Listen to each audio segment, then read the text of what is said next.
इस देश में आप जो है सर तन से जुदा के नारे लगा सकते हैं, पुलिस शांत होकर देखती रहेगी, सुप्रीम कोर्ट कुछ नहीं बोलेगी, कोई स्वतः संज्ञान नहीं लिया जाएगा। और यहाँ पर रामनवमी का जब प्रोसेसन निकलेगा, जुलूस निकलेगा, तो वो निकलने ही नहीं दिया जाएगा। पुश किया जा रहा है कि हिंदू जो है अपने त्योहारों को अपने घरों तक सीमित कर ले। दिल्ली पुलिस तो अमित शाह के अंदर आती है ना, ये नौटंकी दिल्ली में कैसे हो रही है कि नहीं नहीं यहाँ पे जो है ये दंगा प्रभावित इलाका है। अबे दंगा प्रभावित है तो वही तो तुम्हारा काम है। तुम कब तक रोते रहोगे दंगा प्रभावित के नाम पे और उसके कारण जो है लोग ना निकले घरों से। सरस्वती पूजा हुई तो झारखंड में जो है पथराव हो गया, गोलीबारी हो गई, विसर्जन नहीं करने देंगे, उसमें जो आप डीजे नहीं बजा सकते। रामनवमी में दंगे हो ही रहे हैं, कांवड़ यात्रा में पथराव होता ही है, दुर्गा पूजा में हमारे पंडालों पे पत्थर फेंके ही जाते हैं, मूर्तियों को जो है खंडित किया ही जाता है। दीपावली में एकदम बंद करवा दिया है, कुछ दिन के बाद तो बोले मोबाइल का फ्लैश लाइट अपने घर में आप जला सकते हैं, दीपक जलाते हैं उससे धुआं निकलता है, उससे प्रदूषण फैलता है। यही होने वाला है। बताओ यार, 5 मिनट चैन से नमाज नहीं पढ़, क्यों पढ़ने देंगे? 5 मिनट आपको किसी दूसरे की प्रॉपर्टी पे क्यों पढ़ना है नमाज? मस्जिद में आप जाए ना, 5 मिनट पूरा दिन पढ़िए आप नमाज, किसी ने नहीं रोका है। हमें समस्या तब होती है जब सार्वजनिक जगहों को कैप्चर करने के, अतिक्रमण करने के उद्देश्य से वहां पर लोग पहले एक बार पढ़ना आरंभ करते हैं। भाई इतने ज्यादा मस्जिद है, आप जाइए ना मस्जिद में, बाकी दिन आप मस्जिद में चले जाते हैं, रमजान में आपको जो है पार्क में जाना है, सोसाइटी कंपाउंड में पढ़ना है। पुलिस वालों से मेरा अनुरोध है, ये जो फॉल्स इक्विवेलेंस क्रिएट किया जाता है कि आप जो है जय श्री राम के नारे मत लगाओ, जय हनुमान के नारे लगाते हो या आप भजन जो बजाते हो डीजे पे, उससे जो है धार्मिक भावनाएं आहत होती हैं। भजनों से धार्मिक भावनाएं आहत होती हैं? 5 बार अल्लाहू अकबर कहा जाता है, उससे तो किसी की धार्मिक भावनाएं आहत नहीं होती हैं। जब पुलिस आपको लगभग धमकाते हुए बोलती है कि ये आपने यार ये झंडा क्यों लगा रखा है अपने भगवा रंग का, तब आप उसको बोले कि अपना काम करो, ये मेरा है, कल को बोलोगे चंदन लगा क्यों निकल रहे हो। दोस्तों, आगे बढ़ने से पहले मैं चाहूँगा कि आप चैनल को सब्सक्राइब कर लें, नोटिफिकेशन बेल को दबा लें ताकि आपको हर नए वीडियो की जानकारी लगातार मिलती रहे। लाइक कीजिए इस वीडियो को भी, शेयर कीजिए जहाँ जहाँ भी आप कर सकते हैं। आइए आरंभ करते हैं। नमस्कार दोस्तों, आज हम चर्चा करने जा रहे हैं रामनवमी के ऊपर जो जुलूस निकालने पर कई राज्यों में प्रतिबंध लगाया गया है। दिल्ली समेत कई जगहों की पुलिस नई विचित्र जो है बातें कह करके इन सारे जुलूसों पर, जो शांतिपूर्ण तरीके से आज तक होता है, जिसमें कभी भी किसी भी हिंदू ने उपद्रव नहीं किया है, उन सब पर प्रतिबंध लगा दिया गया है। आप प्री रिकॉर्डेड गाने नहीं बजा सकते इन जुलूसों में। डीजे पर बिहार में, झारखंड में ब्लैंकेट बैन चल रहा है, होली में भी यही नौटंकी हुई थी।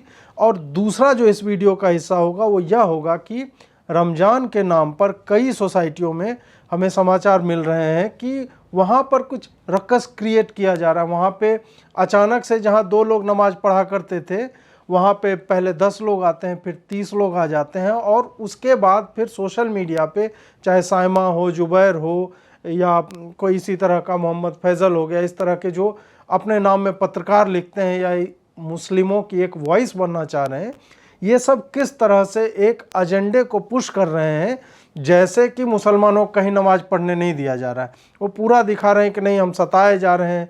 जहाँ पर हिंदुओं की रैली के ऊपर मदरसे से पथराव हो रहा है, वहाँ पर ये लोग लिख रहे हैं कि नहीं नहीं नमाज पढ़ रहे थे लोग और उसके ऊपर पत्थर फेंक दिया गया। कांग्रेस की सरकार है, 12 मुस्लिम गिरफ्तार हुए हैं उसी मामले में, और साइमा है या जुबैर है, ये लोग कॉन्टिन्यूसली इस्लामोफोबिया हो रहा है, हम लोग को चैन से नमाज भी पढ़ने नहीं दिया जा रहा है, ये सारी बातें हो रही हैं।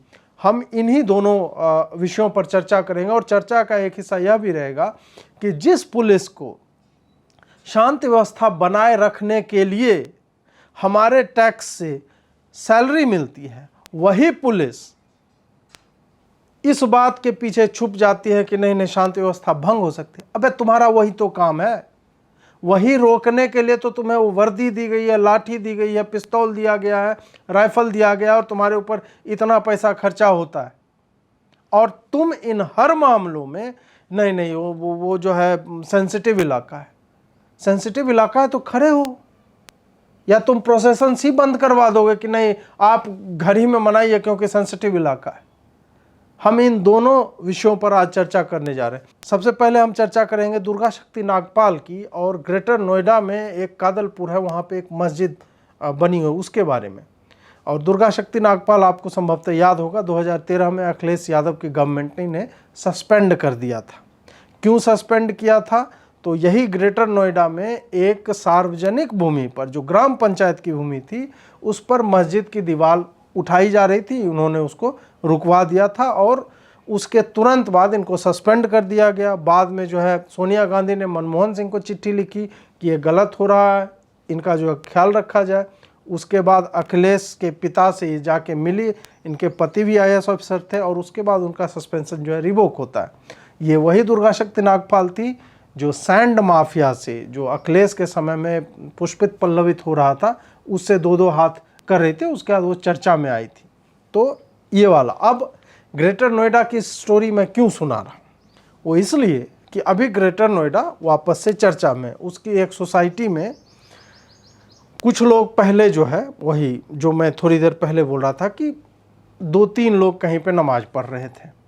उसके बाद उन्होंने क्या किया कि 10-15 लोग हो गए, और वो 10-15 लोग एक कमर्शियल स्पेस जो है, जो बाज़ार होता है सोसाइटी के अंदर, डिपार्टमेंटल स्टोर या इस तरह का, वहाँ पे वो लोग नमाज पढ़ने लगे। खबर जो बाद में बाहर आती है कि नहीं, ये लोग बेसमेंट में नमाज पढ़ रहे थे, और पुलिस ने जो है उसके बाद कंप्लेन की गई, और पुलिस आती है और जो इनको एलोकेटेड प्रेयर स्पेस था उसको भी, उस टेंट को भी ध्वस्त कर दिया गया। जबकि जब हम इसके तह में जाते हैं, जब इसके बारे में सच्चाई जानने की चेष्टा करते हैं, तो हुआ ये था कि पहले 5 लोग थे, फिर अचानक से 10 लोग हो गए, फिर 15, 20, 50 तक की संख्या पहुंच गई। और ये लोग जो कम्युनिटी प्लेसेस थे वहाँ पे बैठ के नमाज पढ़ने लगे। अब इस पर कुछ लोगों ने कहा कि नहीं भाई, इसमें से तो मात्र 7-8 लोग ही इस सोसाइटी के हैं, ये बाहर से कहाँ से आ रहे हैं लोग जो इस सोसाइटी में आकर के, जो सार्वजनिक जगह है वहाँ पर नमाज पढ़ रहे हैं। तब जाकर अब पुलिस वहाँ पर तैनात हुई है और उनके नमाज को रोक पाया गया। ये सारी पूरी कहानी है। अब मैं थोड़ा सा वापस फिर आपको ले जाऊँगा। ग्रेटर नोएडा में जो भी 2 तरह की भूमि होती है, 2-3 तरह की। एक होता है ग्रेजिंग स्पेस, गोचर भूमि उसको कहते हैं। उस पर आप रेजिडेंशियल कोई भी कार्य कर ही नहीं सकते हैं। वो सीधा है कि वो जानवरों के लिए या खेती योग्य भूमि है, उस पर रेजिडेंशियल कॉम्प्लेक्सेज नहीं बन सकते हैं। और एक होता है जिस पे आप बना सकते हैं, और फिर उसमें से भी एक होता है जैसे ग्राम पंचायत या सामुदायिक जो जगह है, कम्युनिटी का प्लेस है, या ग्राम पंचायत का जगह है, उस पे आप कोई भी, उसको ना आप दान में दे सकते हैं ना बेच सकते हैं, उसका कुछ नहीं किया जा सकता है। अब यहाँ पर क्या हुआ कि एक पहले दीवार बननी आरंभ होती है वहाँ पे, तो दुर्गा शक्ति नागपाल वहाँ पे पहुँचती है, कहती है कि ये दीवार नहीं बन सकती, और वहाँ पर जो है उस दीवार को तोड़ा जाता है।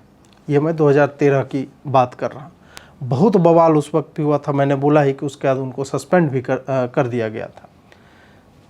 वही दीवार जो उस वक्त तोड़ दी गई थी, फिर वक्फ का एक पैनल भी बैठा था, उसने कहा कि नहीं, दुर्गा शक्ति नागपाल ने कुछ नहीं किया है। वस्तुतः उसने तो अच्छी बात की कि हमारा ज़मीन जो है, हमारी कब्रगाह की ज़मीन, ये सब जो है एनक्रोच की जा रही थी, उसको उसने रिकवर किया। ये भी वक्फ बोर्ड का, उसके पैनल का है।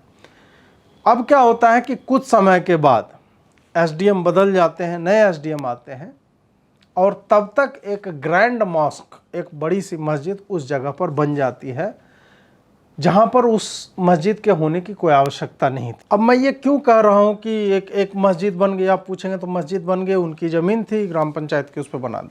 पहली बात कि ग्राम पंचायत बना नहीं सकती मस्जिद ग्राम पंचायत की ज़मीन पे, ये भी तय होता है।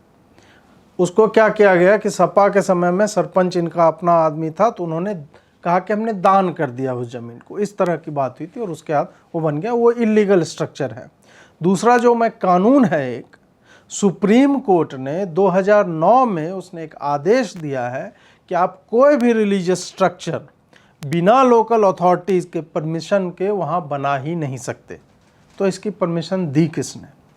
उसके बाद अब आप आ जाएंगे तो अब क्या हो रही है नौटंकी कि उस मस्जिद से 5-7 मीटर की ड्राइव पे ग्रेटर नोएडा में और भी सोसाइटीज़ हैं, वहाँ पे रमज़ान के महीने में ये 1-2 साल पहले भी देखा गया था कि वहाँ से लोग आ करके सोसाइटी में जो है एक धार्मिक स्थान के लिए चिन्हित जगह थी, वहाँ पर आके पहले 2-3 लोग नमाज पढ़ना आरंभ किए। रमज़ान का ही महीना था। अब वहाँ पे कुछ लोगों ने पहले देखा तो लगा होगा कि ये सोसाइटी के ही लोग हैं, 2-3 लोग कर रहे हैं। फिर वो संख्या अगले दिन 3 से 10 होती है, फिर 20 होने लगी। तब इनको लगा कि नहीं, ये जो है ये बदमाशी की जा रही है और ये एक अलग तरह के जिहाद का ही एक स्वरूप है। तब उन्होंने उस पर प्रश्न उठाया और फिर सारे सोसाइटी के मेंबर्स आए, उन्होंने एक कमेटी बनाई, उन्होंने इस तरह के इंक्रोचमेंट के ऊपर जो है फिर वो कार्य करना आरंभ किया। फिर उनको खदेड़ा गया कि भाई बाहरी आदमी कोई यहाँ पे नहीं आ सकता।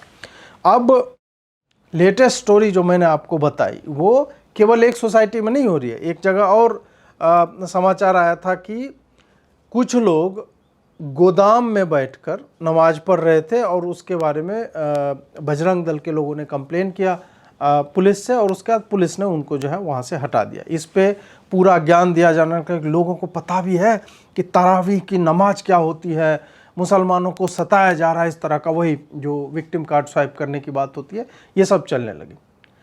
जुबैर ने 2 ट्वीट, एक रीट्वीट किया, उसमें लिखा हुआ था कि लोग अपने घरों में नमाज पढ़ रहे हैं और पुलिस बताइए अत्याचार कर रही है, घर में भी नमाज नहीं पढ़ सकते। और उसके बाद जुबैर दूसरा ट्वीट स्वयं करता है जिसमें लिखता है कि नहीं, गोदाम या हॉल में इस तरह में तरावीह की नमाज पढ़ी जाती है। घर, गोदाम। अब पता चलेगा, अगर आप वहां पे जाके पुलिस से पता करेंगे तो कुछ और ही मामला चल रहा होगा। पुलिस पागल तो नहीं है ना कि कोई नमाज अपने घर में पढ़ रहा है तो उस पर जो है इस तरह की एक्शन लेगा। नहीं, ऐसी बातों पर हम तुरंत जो है रिएक्शन देने के लिए तैयार हो जाते, इमोशनल भी हो जाते। नहीं नहीं यार, घर ही में तो पढ़ रहे थे। पुलिस उतनी पागल नहीं है कि घर में कोई नमाज पढ़ेगा और उसको रोक देगी। घर में पढ़ो ना। पुलिस तो सड़क पे नमाज होती है नहीं रोक पाती है। हमने कई जगह नहीं देखा है कि किस तरह से पार्कों को पहले शुक्रवार को 5 लोग नमाज पढ़ने आते थे, फिर वो जो है 2 बार होने लगा सप्ताह में, फिर वो 5 बार हुआ, फिर 7 दिन वहाँ पे नमाज पढ़ी जाने लगी दोपहर में और शाम में।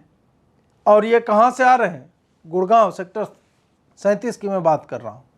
याद कीजिए एक बार, ये बहुत बड़ा मुद्दा बना था कि नहीं। वहाँ पे 150 किलोमीटर दूर से लोग आ रहे थे उन सेक्टर्स के जो खाली ज़मीनें थी उस पर नमाज पढ़ने के लिए।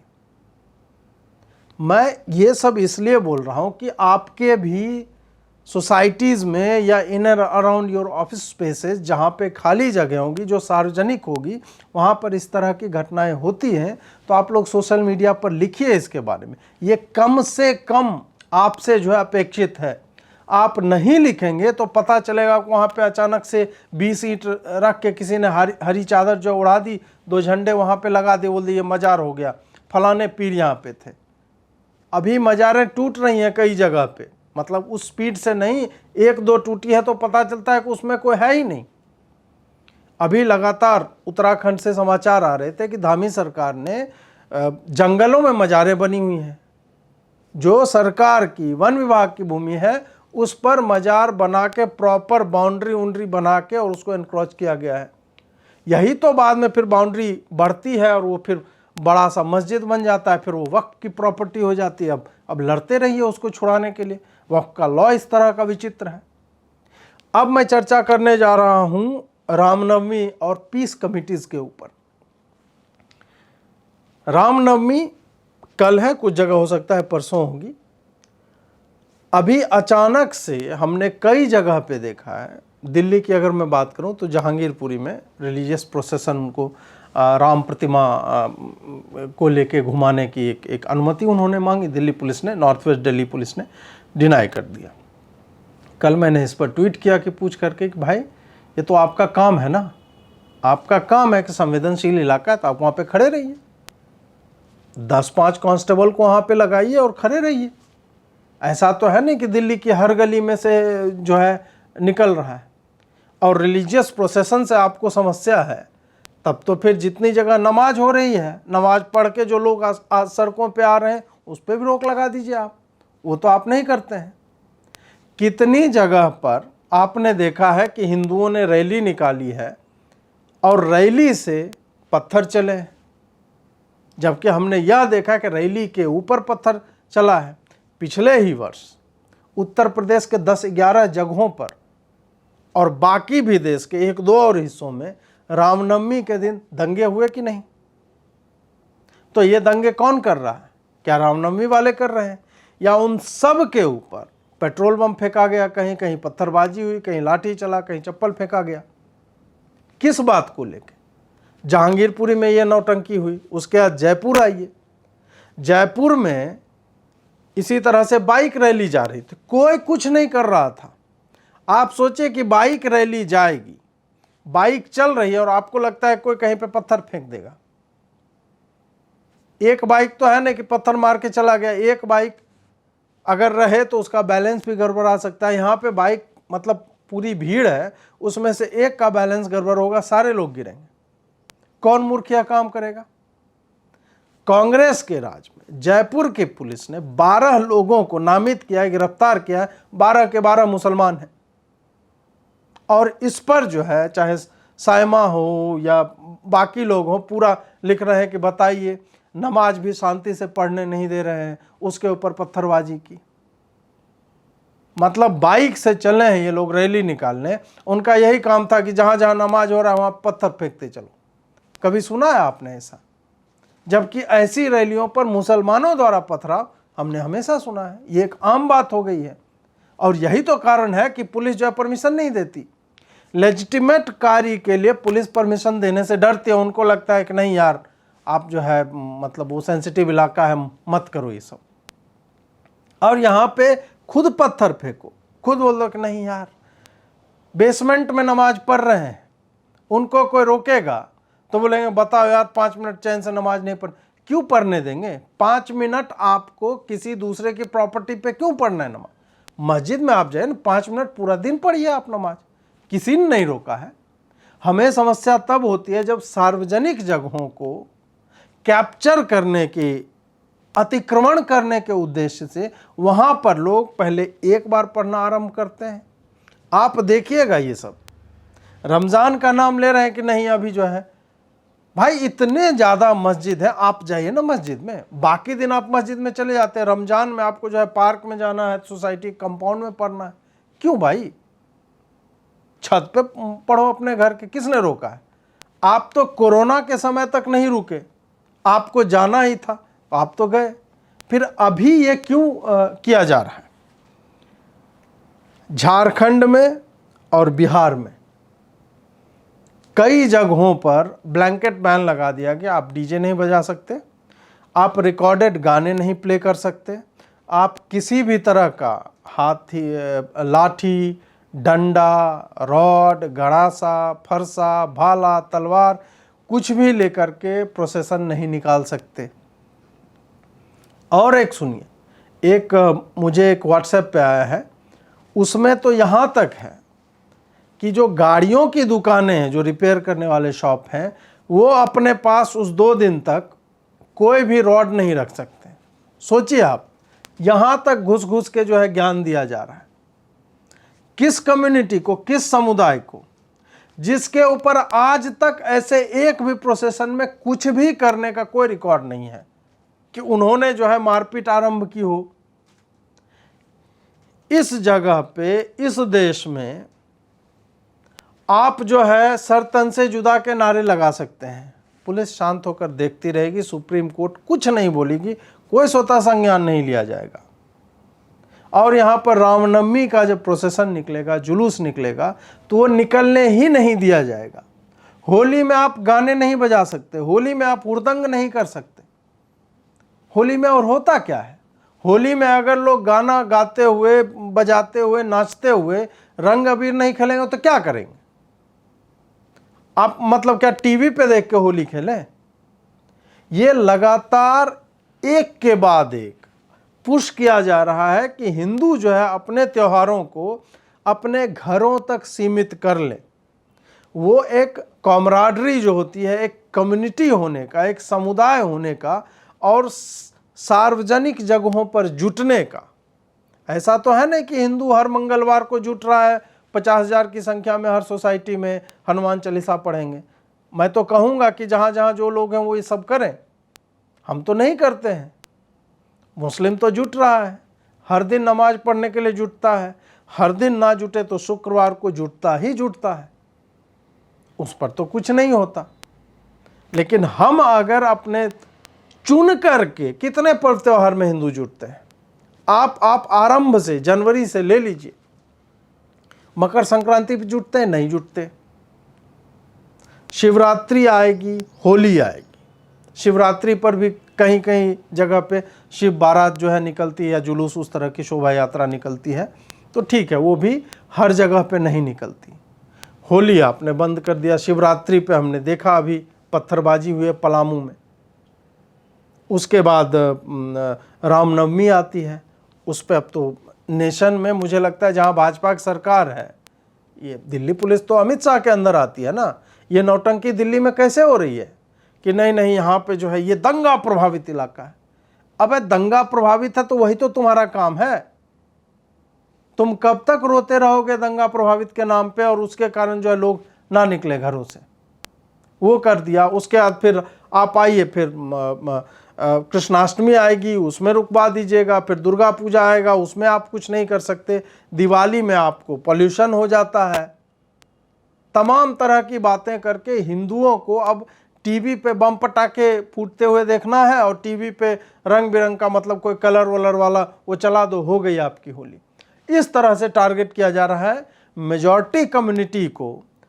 उसी के देश में जहां 80% जनता हिंदू है, उनको अपने पर्व त्योहार मनाने पर बिल्कुल भी मतलब स्वतंत्रता नहीं है। तरह तरह से किसी भी कारण से जो उन्हें सताया जाता रहा है। अब बात एक आती है पीस कमेटी की, अमन समिति।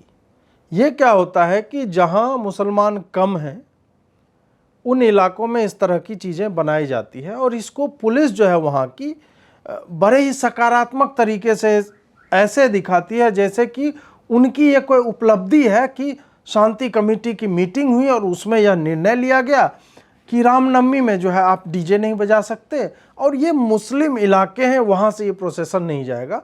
इसको लोग अपनी एक अचीवमेंट की तौर पर दिखाते हैं। जबकि पीस कमिटीज़ का सत्य यह है कि वो अपने एरिया ऑफ इन्फ्लुएंस को बढ़ाते हैं कि मुसलमानों के क्षेत्र में आप क्या कर सकते हैं, क्या नहीं कर सकते। और मुसलमानों का क्षेत्र क्या होता है? केवल उनका घर नहीं, केवल उनका मस्जिद नहीं, मस्जिद के सामने की जगह, घरों के बीच से होने वाले सार्वजनिक सड़कें, तालाब, जो भी है उसको ये इस्लामिक क्षेत्र बताकर या संवेदनशील बताकर या हमारी भावनाएं आहत हो जाएंगी, ये बता करके ये लोग पुश करते हैं पुलिस को, और पुलिस जो है इनकी बातें मानती है। और दुर्भाग्य से ऐसी कमेटियों में कुछ हिंदू भी रहते हैं जो आप कह सकते हैं कि रबर स्टैंप की तरह पे होते हैं, जिनका कोई मतलब नहीं होता है। और हिंदुओं को तो एक चुल्ल मची रहती है सेकुलर बनने की, और हिंदुओं को ये भी रहता है कि भाई अमन कमेटी के हम तो जनरल सेक्रेटरी हैं, हम तो सदस्य हैं, हमारी तो बड़ी इज्जत हो गई कि पीस कमेटी में है। इस तरह के लोग होते हैं, और इनकी नौटंकी के कारण आपके जितने भी जुलूस होते हैं सारे रद्द होते हैं। आपकी शिव बारात की शोभा यात्रा की रूट जो है उसको बदलवाया जाता है, जो ट्रेडिशनली 150-200 वर्षों से होता है उसको बदलवा दिया जाएगा। क्यों? क्योंकि यहाँ पे अब 10-12 मुस्लिम परिवार रहने आ गए। आप यहाँ पे जो है ये टाउन स्क्वायर है या चौराहा है, यहाँ पे होली आप मत खेलिए। क्यों? क्योंकि थोड़ा दूर पे मस्जिद है, उधर से मुसलमान आएंगे जाएंगे तो उन्हें रंग पड़ सकता है। मतलब मुसलमान कुछ समय के लिए ये नहीं कर सकता कि ठीक है वहाँ होली हो रही है मैं नहीं जाऊँ। और ऐसा कौन सा जगह है कि खींच करके भाई उनके साथ होली खेली जाती है? हम तो नहीं कहते हैं कि आपका ताजिया निकल रहा है, हा हसन हा हुसैन हो रहा है तो उसमें जो हमें समस्या, किसी को कभी नहीं होते, वो निकलते हैं उस तरह के प्रोसेसन। ये नौटंकी अमन कमेटी की जितने भी हिंदू मुझे सुनते हैं, जानते हैं, देखते हैं, पढ़ते हैं, उनसे मैं अनुरोध करूंगा कि जहां भी ये सब नौटंकी है इन सब से ऊपर उठिए। क्यों आप लोग इन सब नौटंकियों में फंसते हैं? और आपको और पुलिस वालों से मेरा अनुरोध है कि ये जो फॉल्स इक्विवेलेंस क्रिएट किया जाता है कि आप जो है जय श्री राम के नारे मत लगाओ, जय हनुमान के नारे लगाते हो, या या आप भजन जो बजाते हो डीजे पे, उससे जो है धार्मिक भावनाएं आहत होती हैं। भजनों से धार्मिक भावनाएं आहत होती हैं? 5 बार अल्लाहू अकबर कहा जाता है, उससे तो किसी की धार्मिक भावनाएं आहत नहीं होती है। सुप्रीम कोर्ट के निर्णय के बाद, आदेश के बाद भी क्या डेसिबल का लेवल उतना कम होता है जितना होना चाहिए? क्या 10 बजे रात से 6 बजे सुबह तक बंद होते हैं लाउड स्पीकर? नहीं होते हैं। एक एक गांव के पास 4-4 लाउड स्पीकर, 4-4 मस्जिदों से आवाजें आती हैं सुबह के 4 बजे। किसके लिए आती हैं भाई? किसको सुना रहे हैं? और क्या वो कभी भी बंद हुआ है? और पुलिस जो ये कहती है कि प्रोसेशंस नहीं निकाल सकते हो, भावना है, तुम सर तन से जुदा वालों को तो कुछ नहीं बोल पाए आज तक। पुलिस सर तन से जुदा के मामलों में क्यों चुप हो जाती है? सुप्रीम कोर्ट इस पे क्यों चुप रहती है? हाई कोर्ट कैसे चुप रह जाती है? क्या मीडिया में ये ऐसी बातें नहीं है? जय श्री राम बोल के किसकी सर काट दी गई? सर तन से जुदा बोल करके 6-7 लोगों के सर काट दिए गए, जुबैर के कटे हुए वीडियो के क्लिप चलाने के बाद। एक में एक्चुअल में कुछ हो रहा है, जो बोला जा रहा है वो हो रहा है, और दूसरे में आपने इक्विवेलेंट कर दिया कि नहीं नहीं नहीं भाई, ये आप जय श्री राम का नारा लगता है, ये बड़ा ही मतलब सेंसिटिव हो गया, संवेदनशील हो गया। रामनवमी आ रही है और कल परसों है रामनवमी। अब कुछ जगहों पे कल होगा, कुछ पे परसों होगा। और आप देखिएगा, जिस तरह से पिछले वर्ष दंगे हुए हैं, इस वर्ष भी होंगे, ये तय है।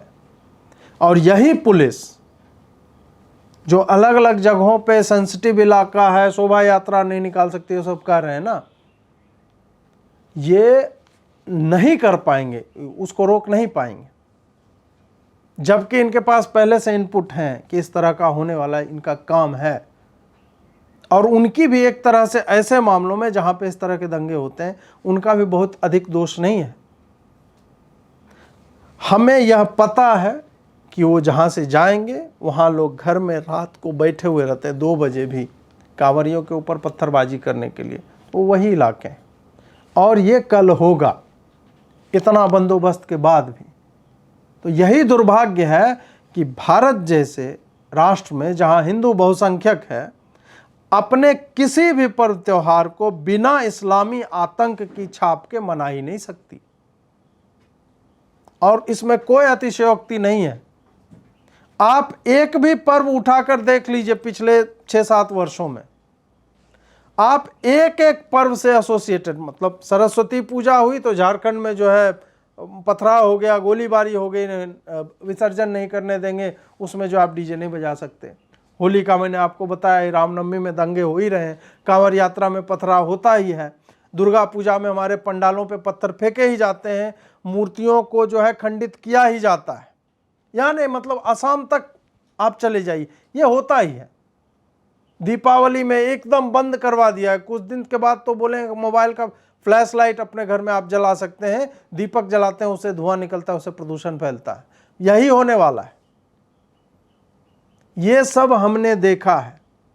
आप अपने घर के बाहर जो है एक रामनवमी की ध्वजा लगा लो, तो उसमें पुलिस जो आपको आके पूछेगा कि भाई साहब ये क्या आपने ये भगवा ध्वजा लगा रखी है, सेंसिटिव है, थोड़ा आजकल माहौल ख़राब चल रहा है।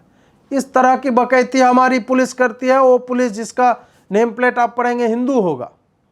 इनको ऐसा पंगु और लाचार किसने बनाया है? आप सोचिए इस पर। और ऐसा कोई भी आपसे पूछता है पुलिस वाला, तो उसको बोले अपने काम से काम रखो। झंडा लगाना फहराना जो असंवैधानिक या इलीगल नहीं है, उन झंडे को तो तुम कुछ नहीं उखाड़ पाते हो जो हर बनती हुई सड़क के बगल में एक हरे रंग की चादर लगा दी जाती है और 4 हरे रंग के झंडे डाल दिए जाते हैं। इस राष्ट्र में कितने मस्जिद, कितने मजार जो गवर्नमेंट के लैंड पे हैं, जिनके नीचे से मतलब सड़कें बना दी गई सरकार के द्वारा, जिनके नीचे पूरा का पूरा रेलवे स्टेशन बन गया है, जिनके नीचे पूरा का पूरा इंडिया गेट जो है इन अराउंड जो है बना दिया है लोगों ने। अब जब मजार वाले की गलती नहीं है, मस्जिद वाले की गलती नहीं, तो गलती तो सरकार की होगी ना, जिसने ट्रेन का प्लेटफॉर्म ही बना दिया, मतलब कोई पीर मरे थे उसके नीचे से। और क्या हो सकता है कारण कि 500 से अधिक मजार आज भी भारतीय रेल की संपत्ति पे आपको जगह जगह पे मिल जाएंगे, मजार और मस्जिद। धार्मिक स्थलों के लिए, मजहबी स्थलों के लिए सुप्रीम कोर्ट ने 2009 में एक ऑर्डर पास किया था कि किसी भी जगह पे अगर आपको कोई भी रिलीजियस स्ट्रक्चर बनाना है, चाहे मस्जिद हो, मंदिर हो, फलाना का कुछ भी हो, तो आपको अनुमति लेनी पड़ेगी लोकल अथॉरिटीज़ की। अब मुझे आप बताइए कितने लोग इसको मान रहे हैं और किस तरह के मजहबी स्थल की अधिकता आपको दिखती है कि हर नए जगह पे कुछ ना कुछ नया बना दिया जाता है। ये मैं आपके ऊपर छोड़ता हूं, और जब ध्वस्तीकरण होता है तब आप देखेंगे कि पता चलेगा कि 90% जो टूटने वाले सो कॉल्ड मजहबी और धार्मिक स्थल हैं वो हिंदुओं के होते हैं। मज़ारों को, मस्जिदों को टच करने से पहले वो अथॉरिटी एक बार सोचती है, जिसके पास सारे आदेश होते हैं, जिनको पता होता है कि ये भूमि जो है सरकारी है, उनको नहीं तोड़ने दिया जाता है। आप जाइए ना, अभी ही शामली डिस्ट्रिक्ट का केस आया ना, वहाँ एक अपराधी को पकड़ने के लिए पुलिस गई और वहाँ लोडेड वेपन्स लेके मुसलमानों ने घेर लिया पुलिस को ही। ये हो रहा है। और ये पुलिस क्या करती है कि नहीं, हम तो है डीजे नहीं बजाने देंगे आपको जी, डीजे बजाइएगा भावनाएं जो है आहत हो जाएंगी। मज़ार पे हमने बता ही दिया कि ना पुराने मज़ार पे कोई एक्शन हो रहा है ना नए पे हो रहा है। हल्द्वानी वाला मामला देखिए, पूरी की पूरी बस्ती इलीगल है, सरकार को भी पता है, कोर्ट को भी पता है, लेकिन उस पर क्या हो रहा है कि नहीं आप लीजिए, आपको 3 महीने का समय दे, 6 महीने का समय दे।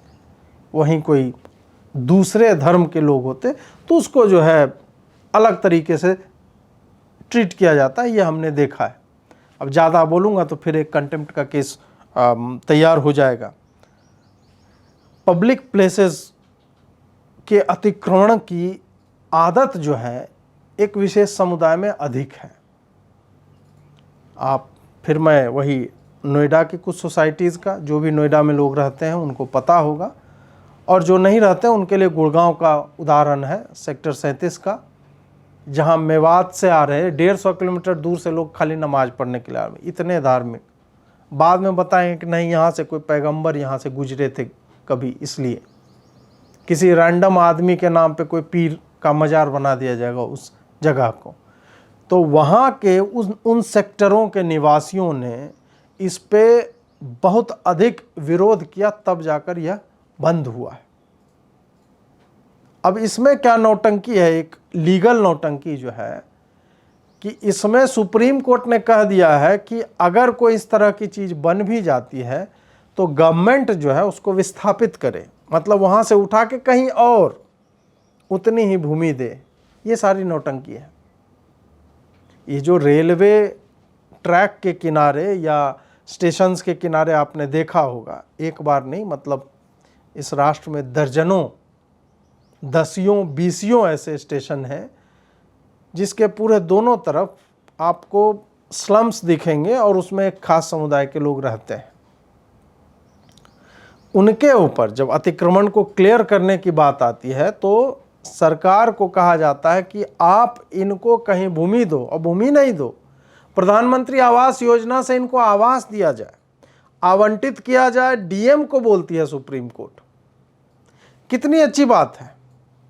आप सोचिए कि हल्द्वानी में जो मामला हुआ कि 40,000 लोग हैं वहाँ पे, 4367 या 65 परिवार हैं वहाँ पे इलीगल रह रहे हैं, वहाँ पे स्कूल बन गया, वहाँ पे जो है मस्जिद बन गई, वहाँ पे लोग रह रहे हैं, वहाँ दुकान खुल गई, सब कुछ चल रहा है वहाँ पे, और अब कोर्ट कर रहा है कि इनको आप बसाने का प्रबंध कीजिए।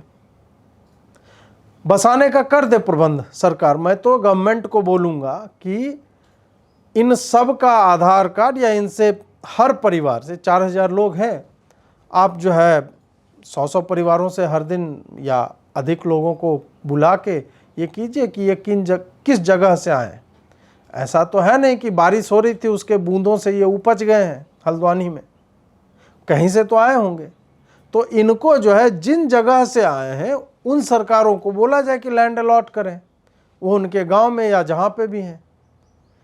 क्योंकि 40,000 लोगों को आप जो है वैसी जगहों पे रिलोकेट नहीं कर सकते जहां डेमोग्राफी के लिए ये बहुत बड़ा चैलेंज बन जाए, क्योंकि वही इनकी पूरी मंशा ही होती है, कहीं जाना है, घेरना है और पूरी जनसांख्यिकी में बदलाव लाना है, वोटर्स का परसेंटेज जो है अपने तरह के लोगों का वो बढ़ाना है और फिर जो है एक दिन अतिक्रमण कर लेना है, फिर धीरे धीरे बढ़ते हुए अपनी संख्या बल के आधार पे यह पूरा एक इनका सिस्टम चला हुआ है।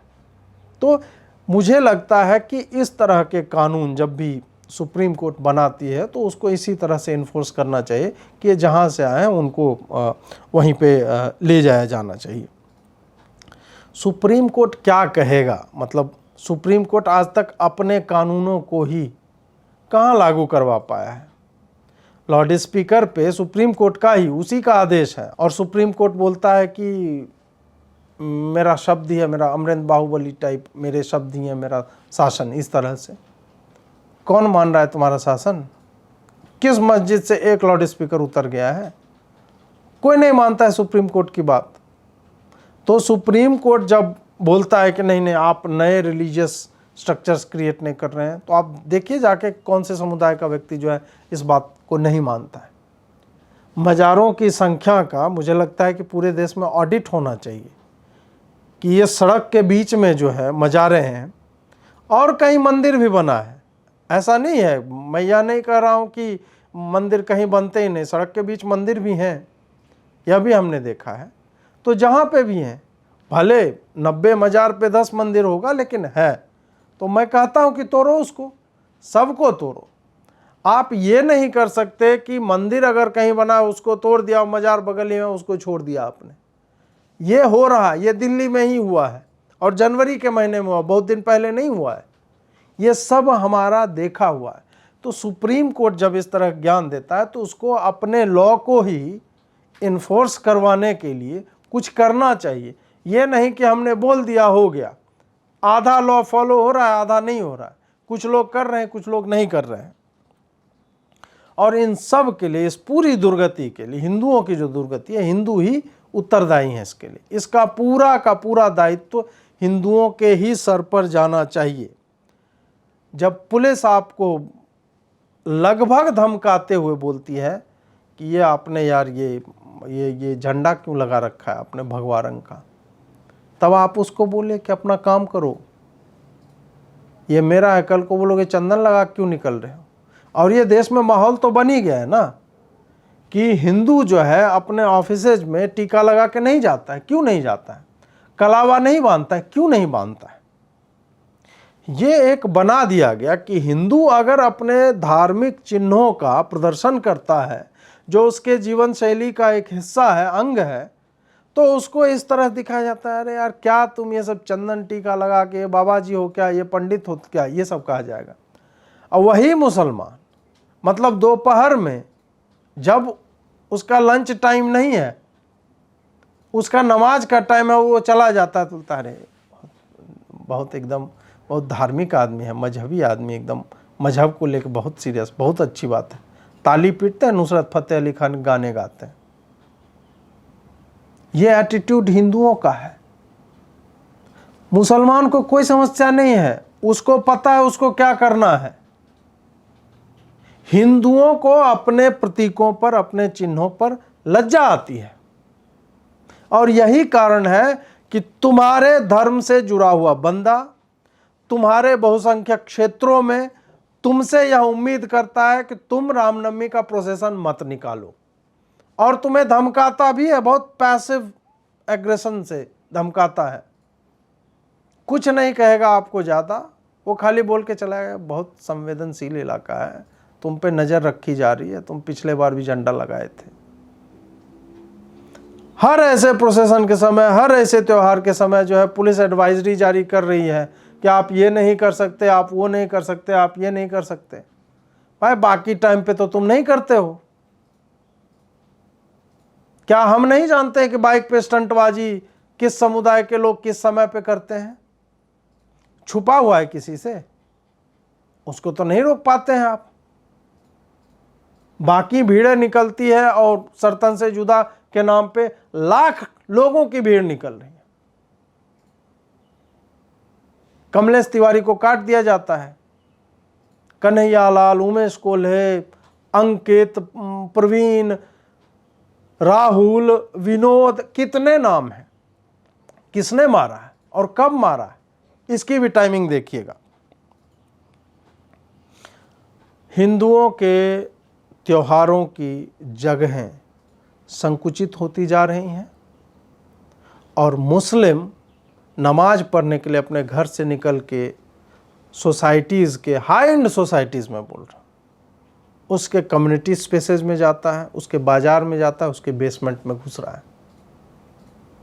और वो केवल उसी सोसाइटी का नहीं है, वो बाहर से भी लोगों को बुला रहा है। क्यों?